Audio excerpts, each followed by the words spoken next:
Good morning all.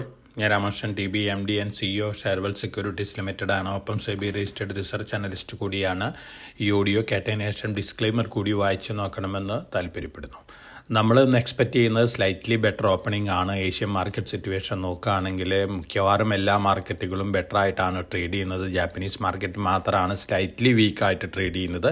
പക്ഷേ ജപ്പാനിലെ bank ഷെയറുകളെല്ലാം തന്നെ ബെറ്റർ ആയിട്ടാണ് ട്രേഡ് ചെയ്യുന്നത്. ബാങ്ക് ഓഫ് ജപ്പാൻ്റെ ഡിസിഷൻ അടുത്ത ഏതാനും മിനിറ്റുകൾക്കകം വരും.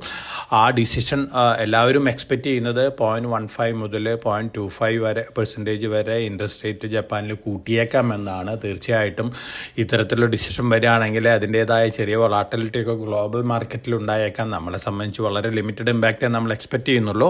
അതോടൊപ്പം തന്നെ ഇന്ന് US ഫെഡിൻ്റെ ഡിസിഷൻ വരെയാണ്. ഇൻട്രസ്റ്റ് റേറ്റ് കുറയ്ക്കുന്നത് സംബന്ധിച്ചുള്ള തീരുമാനമാണ്. ഇൻട്രസ്റ്റ് റേറ്റ് കുറയ്ക്കില്ല, മറിച്ച് സെപ്റ്റംബർ മുതൽ ഇൻട്രസ്റ്റ് റേറ്റ് കുറയ്ക്കും എന്ന തരത്തിലുള്ള റിപ്പോർട്ടാണ്, അനൗൺസ്മെൻ്റ് ആണ് US ഫെഡിൻ്റെ ഭാഗത്തു നിന്ന് ഉണ്ടാവുക എന്നുള്ള എക്സ്പെക്റ്റേഷനാണ്. ഇന്നലെ അമേരിക്കൻ മാർക്കറ്റ് സിറ്റുവേഷൻ നോക്കുകയാണെങ്കിൽ ഡൗ ജോൺസ് ബെറ്റർ ആയിരുന്നു, അതുപോലെ തന്നെ സ്മോൾ ക്യാപ്പ് ഇൻഡെക്സും ബെറ്റർ തന്നെയായിരുന്നു.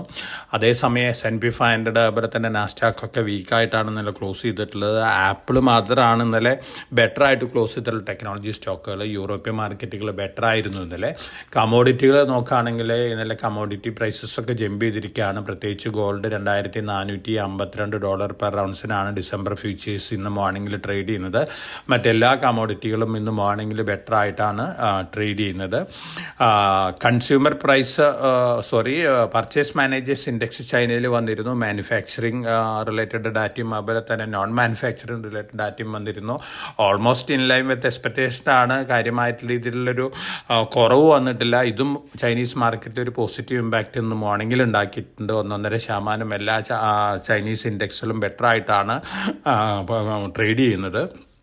ഇനി ഇന്ത്യൻ മാർക്കറ്റിൻ്റെ സിറ്റുവേഷൻ നോക്കുകയാണെങ്കിൽ സെബി എഫാൻഡോ സെഗ്മെൻറ്റിൽ വലിയ രീതിയിലുള്ള കോൺട്രാക്ട് സൈസ് ഇൻക്രീസ് ആണ് പ്രപ്പോസ് ചെയ്തിട്ടുള്ളത്. കൺസൾട്ടേഷൻ പേപ്പർ അനൗൺസ് ചെയ്തിട്ടുണ്ട്. അതോടൊപ്പം തന്നെ വീക്കിലി കോൺട്രാക്റ്റുകൾ ഒരു എക്സ്ചേഞ്ചിൽ ഒരു വീക്കിലി കോൺട്രാക്റ്റ് മാത്രമായിട്ട് പരിമിതപ്പെടുത്തുന്നൊക്കെ പറയുന്നുണ്ട്. ഒഫീഷ്യൽ അനൗൺസ്മെൻറ്റ് കൺസൾട്ടേഷൻ പേപ്പറിലുള്ള റിപ്ലൈ കിട്ടിയതിന് ശേഷമാണ് റെഗുലേറ്റർ എടുക്കാൻ പോകുന്ന ഡീറ്റെയിൽസ് എല്ലാ പത്രങ്ങളിലും നിന്ന് അവൈലബിൾ ആണ്. ഒപ്പം നമ്മൾ Q1 റിസൾട്ടുകൾ നോക്കുകയാണെങ്കിൽ എക്സലൻറ്റ് റിസൾട്ടുകൾ കാഴ്ചവെച്ചിട്ടുള്ള കമ്പനികൾ ഡിക്സൺ ടെക്നോളജി, അതുപോലെ തന്നെ Torrent Power, Gas Authority of India Limited, GAIL, Anantraj Limited, ഇതൊക്കെയാണ് എക്സലൻറ്റ് റിസൾട്ടുകൾ കാഴ്ചവെച്ചിട്ടുള്ള കമ്പനികൾ. സ്റ്റോക്ക് സ്പെസിഫിക് ന്യൂസ് ഫ്ലോസ് നോക്കുകയാണെങ്കിൽ ഇൻഡസ് ടവേഴ്സ് നല്ല റിസൾട്ട് കാഴ്ചവെച്ചിട്ടുണ്ട്. അതോടൊപ്പം തന്നെ $465 പെർ ഷെയറിൽ ബൈബാക്ക് അനൗൺസ് ചെയ്തിട്ടുണ്ട്.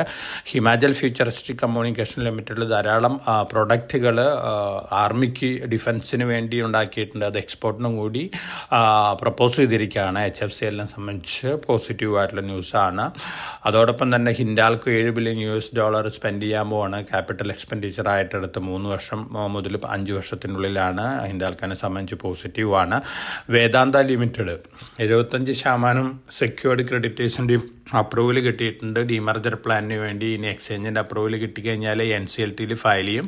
NCLT 3 to 6 മന്തിനുള്ളിൽ അതിൻ്റെ ഡിസിഷൻ എടുക്കും. അപ്പോൾ മിക്കവാറും ഈ ധനകാര്യ വർഷത്തിൽ തന്നെ വേദാന്തയുടെ ഡിമർജർ കഴിയും. 100 ഷെയറുള്ള ഇൻവെസ്റ്റേഴ്സിന് 600 ഷെയർ കിട്ടും വിവിധ കമ്പനികളിലായിട്ട് ടോട്ടൽ. തീർച്ചയായിട്ടും വളരെ പോസിറ്റീവായിട്ടുള്ള ന്യൂസാണ്. ഒപ്പം അഡാനി ഗ്രൂപ്പ് JP അസോസിയേറ്റ്സ് അസറ്റുകൾ ബിഡ് ചെയ്യുന്നുള്ള റിപ്പോർട്ടുകൾ വരുന്നുണ്ട്. ഒഫീഷ്യൽ അനൗൺസ്മെൻ്റ് അല്ല, മറിച്ച് ന്യൂസ് റിപ്പോർട്ടാണ്. അതിൻ്റെ ഇമ്പാക്റ്റൊക്കെ ഒരു പക്ഷേ JP അസോസിയേറ്റ്സിൽ കാണാനുള്ള ചാൻസസ് ഉണ്ട്. ഇത്തരത്തിലുള്ള ന്യൂസുകളാണ് മാർക്കറ്റിലുള്ളത്. തീർച്ചയായിട്ടും ഇന്നത്തെ US ഫെഡിൻ്റെ ഡിസിഷനും അതുപോലെ തന്നെ ബാങ്ക് ഓഫ് ജപ്പാൻ്റെ ഡിസിഷനാണ് മാർക്കറ്റിൽ ഒരു പരിധിവരെ ഗ്ലോബൽ മാർക്കറ്റുകളിലൊക്കെ വൊളാറ്റിലിറ്റി ഉണ്ടാക്കാൻ പോകുന്നത്. നമ്മളെ സംബന്ധിച്ച് Q1 റിസൾട്ടുകളാണ് മേജറായിട്ടുള്ളൊരു ഇമ്പാക്റ്റ് നൽകാൻ പോകുന്നത്. അപ്പോൾ വളരെ കോഷ്യസ് ആയിട്ട് മാർക്കറ്റിൽ മൂവ് ചെയ്യുക. ലോവർ ലെവലിൽ മാർക്കറ്റ് താഴെ വരുമ്പോൾ നമ്മുടെ റെക്കമെൻഡ് സ്റ്റോക്കുകളിലേക്ക് ലോങ് ടേം പോയിന്റ് ഓഫ് വ്യൂവിൽ ഇൻവെസ്റ്റ് ചെയ്യാനുള്ള ഡിസിഷൻ എടുക്കുന്നതായിരിക്കും. ഒപ്പം ഹയർ ലെവലിൽ പ്രോഫിറ്റബിലിറ്റി ഉള്ള സ്റ്റോക്കുകളിൽ പ്രോഫിറ്റ് ബുക്ക് ചെയ്യാനുള്ള ഡിസിഷൻ എടുക്കുന്നതെന്നായിരിക്കുന്നതാണ് എൻ്റെ എക്സ്പെക്റ്റേഷൻ. എല്ലാവർക്കും നല്ലൊരു ട്രേഡിൻ്റെ ആശംസിച്ചുകൊണ്ട് ഞാൻ ഇന്നത്തെ പ്രീ മാർക്കറ്റ് കമൻറ്റ് അവസാനിപ്പിക്കുകയാണ്. Thank U.